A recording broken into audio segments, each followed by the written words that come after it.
किसी जमाने में अरब के एक खूबसूरत शहर तैफ में एक शहजादी रहती थी जिसका नाम था फातिमा बिनते सुल्तान। फातिमा अपने हुस्न और शाही रुतबे के लिए जानी जाती थी, लेकिन उसका दिल पत्थर की तरह सख्त था। वह गरीबों पर जुल्म करती, उनकी फसलें और जमीनें छीनती और अपनी शान और शौकत के लिए रियासत का खजाना लुटाती। लोग उससे डरते थे, लेकिन सुल्तान खालिद की बेटी होने के कारण चुप रहते। दूसरी तरफ तैफ में एक गरीब लेकिन नेकदिल नौजवान जैद बिन उमर रहता था। जैद एक यतीम था जो दिन में मजदूरी करता और रात में मस्जिद में कुरान की तिलावत और इबादत में गुजारता।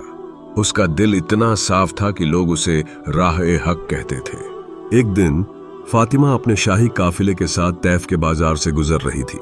उसने देखा कि एक बूढ़ी औरत अपने बीमार बेटे के लिए दवा मांग रही थी, लेकिन उसकी आवाज ने फातिमा को गुस्सा दिलाया। उसने औरत को सजा देने का हुक्म दिया। जैद जो पास ही मस्जिद से निकल रहा था, यह सब देखकर रुक गया। उसने नरमी से कहा, ऐ शहजादी, अल्लाह के बंदों पर रहम करें, यह माँ अपने बेटे की जिंदगी के लिए तड़प रही है। फातिमा को जैद की जुर्रत पर गुस्सा आया और उसने उसे गिरफ्तार करने का हुक्म दे दिया। जैद को जिंदान में डाल दिया गया, जहां उसे भूखा प्यासा रखा गया। लेकिन जैद ने हर रात तहज्जुद की नमाज पढ़ी और अल्लाह से दुआ मांगी, या अल्लाह फातिमा का दिल नरम कर दे, उसे हिदायत की राह दिखा। उसकी दुआ में इतनी सच्चाई थी कि फातिमा को रातों में नींद नहीं आती थी। उसे बार बार जैद की नरम आवाज और उसकी आंखों में देखा गया अल्लाह का नूर याद आता था। फातिमा अपने महल में अकेले इबादत करती थी, लेकिन उसका दिल बेचैन था। एक रात उसने ख्वाब देखा कि वह कयामत के दिन खड़ी है और उसके जुल्मों का हिसाब लिया जा रहा है। उसने देखा कि उसे जहन्नम की तरफ ले जाया जा रहा है, लेकिन जैद उसका हाथ पकड़कर कहता है, अल्लाह की रहमत अभी बाकी है, तौबा कर लो। यह ख्वाब देखकर फातिमा की आंखें खुल गईं। उसने जैद को जिंदान से बुलाया और पूछा, तूने मेरे साथ इतना जुल्म होने के बावजूद मेरे लिए दुआ क्यों मांगी?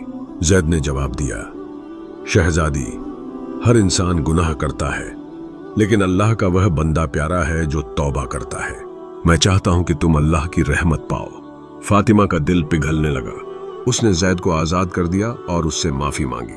जैद ने कहा, माफी अल्लाह से मांगो और अपने जुल्मों का सुधार करो। फातिमा ने अपने महल में कुरान पढ़ना शुरू किया और जैद से इस्लामी तालीम लेने की ख्वाहिश जाहिर की। उसने गरीबों की जमीनें वापस की, यतीमों के लिए खाना बांटा और तैफ में मस्जिदों के लिए खजाना खोला। जैद की सादगी, उसकी इबादत और उसका अल्लाह पर यकीन देखकर फातिमा को उससे मोहब्बत हो गई। लेकिन यह इश्क आसान न था। सुल्तान खालिद को जब खबर मिली कि उनकी बेटी एक गरीब नौजवान से मोहब्बत करती है, तो उनका गुस्सा 7वें आसमान पर था। उन्होंने जैद को सजा देने का हुक्म दिया। जैद को तैफ के रेगिस्तान में एक गहरे गड्ढे में फेंक दिया गया, जहां जहरीले सांप और बिच्छू थे। सुल्तान ने सोचा कि जैद मर जाएगा और फातिमा उनकी बात मान लेगी। फातिमा ने जब यह सुना तो वह अपने महल में रो रो कर अल्लाह से दुआ मांगने लगी। उसने कहा, या अल्लाह, मैंने बहुत जुल्म किए, लेकिन अब तौबा कर ली है। जैद को बचा ले, वह तेरा नेक बंदा है। उसकी दुआ कबूल हुई। एक बुजुर्ग रेगिस्तानी बाबा जो तैफ के पास रहता था, उसने जैद को पानी पिलाया और उसे बचाया। बाबा ने कहा, बेटा, तुम्हारी दुआओं में ताकत है, अल्लाह ने तुम्हें फातिमा के लिए चुना है। जैद ने फैसला किया कि वह सुल्तान का दिल जीतेगा।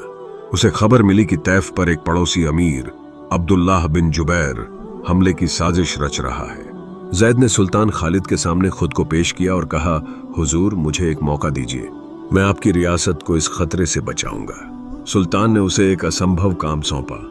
वह अमीर के किले से गुप्त युद्ध योजना चुराए। जैद ने अल्लाह का नाम लिया और किले में घुस गया। उसने अपनी होशियारी से योजना चुरा ली, लेकिन पकड़ा गया।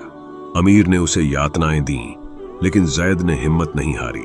उसने कहा, या अल्लाह, मेरी मोहब्बत सच्ची है, मुझे बचा ले। उसी रात एक रेगिस्तानी तूफान आया और जैद उसकी आड़ में भाग निकला। वह बुरी तरह घायल था, उसका जिस्म लहूलुहान था, लेकिन उसने योजना सुल्तान तक पहुंचा दी। रास्ते में वह बार बार बेहोश होता, लेकिन हर बार अल्लाह का नाम लेता और फातिमा की मोहब्बत उसे आगे बढ़ने की हिम्मत देती। तैफ में फातिमा अपने महल में जैद की सलामती के लिए रात रात भर जागकर दुआएं मांग रही थी। उसकी आंखें आंसुओं से सूज गई थीं। वह कुरान की तिलावत करती और कहती, या अल्लाह, मैंने जैद को खो दिया तो मेरी जिंदगी बेकार है। सुल्तान खालिद को जब योजना मिली तो उन्होंने तैफ को हमले से बचा लिया, लेकिन उनका दिल भी पछतावे से भरा था। उन्होंने फातिमा से कहा, बेटी, मैंने जैद को गलत समझा। अगर वह लौटा तो मैं उसे गले लगाऊंगा। एक सुबह जब सूरज की पहली किरणें तैफ पर पड़ीं, एक कमजोर लहूलुहान साया महल के दरवाजे पर दिखा। यह जैद था। फातिमा ने उसे देखते ही दौड़कर गले लगाया। उसकी आंखों से आंसुओं की नदियां बह रही थीं। जैद, मैंने सोचा था मैंने तुम्हें हमेशा के लिए खो दिया। वह फूट फूट कर रोई। जैद ने कमजोर आवाज में कहा, फातिमा, अल्लाह ने मुझे तुम्हारे लिए बचा लिया। मेरा इश्क सिर्फ तुम तक नहीं बल्कि अल्लाह की रजा तक है। सुल्तान खालिद ने जैद को सीने से लगाया। उनकी आंखें भी नम थीं। उन्होंने कहा, बेटा, तुमने मेरी रियासत और मेरी बेटी का मान बचाया। मैं तुम्हारा गुनहगार हूं। सुल्तान ने तैफ की सबसे बड़ी मस्जिद में इमाम की मौजूदगी में जैद और फातिमा की शादी कराई। जैद को अपना वारिस बनाया गया। शादी के बाद जैद और फातिमा ने तैफ में गरीबों के लिए मदरसा, यतीम खाने और बीमारों के लिए दवाखाने बनाए। 10 साल बाद सुल्तान खालिद का इंतकाल हो गया और जैद तैफ का सुल्तान बना। उसने और फातिमा ने मिलकर रियासत को अल्लाह की रहमत और इंसाफ का प्रतीक बनाया। उनकी मोहब्बत की कहानी तैफ में एक मिसाल बन गई। लोग कहते, जालिम से नेक बनने की मिसाल फातिमा है और सच्चे इश्क की मिसाल जैद। उस रात महल की छत पर बैठकर फातिमा और जैद देर तक बातें करते रहे। चांदनी उनके चेहरों पर चमक रही थी और हवाओं में एक अजीब सी खामोशी थी। अचानक फातिमा ने जैद की तरफ देखा और मुस्कुराकर कहा, तुमसे बात करना मेरे लिए किसी दुआ से कम नहीं है। उसने उसका हाथ थामा और रोते हुए कहा, जैद, मैंने जुल्म की आग में जिंदगी गुजारी, लेकिन तुमने मुझे अल्लाह की रहमत का रास्ता दिखाया। मेरी हर सांस में तुम्हारी मोहब्बत और अल्लाह का शुक्र है। अगर मैंने तुम्हें खो दिया होता तो मैं तौबा की राह न पाती। जैद की आंखें भी नम थीं। उसने कहा, फातिमा, तुम मेरी जिंदगी का नूर हो। अल्लाह ने हमें गुनाहों से निकाला और एक दूसरे का सहारा बनाया। मैं जन्नत में भी तुम्हारे बिना अधूरा रहूंगा। दोनों के आंसू जमीन पर गिर रहे थे और आसमान से रहमत की बारिश हो रही थी। फातिमा ने जैद के सीने पर सिर रखा और कहा, या अल्लाह, हमें अपनी रहमत में रख और हमारा इश्क तुझ तक पहुंचे।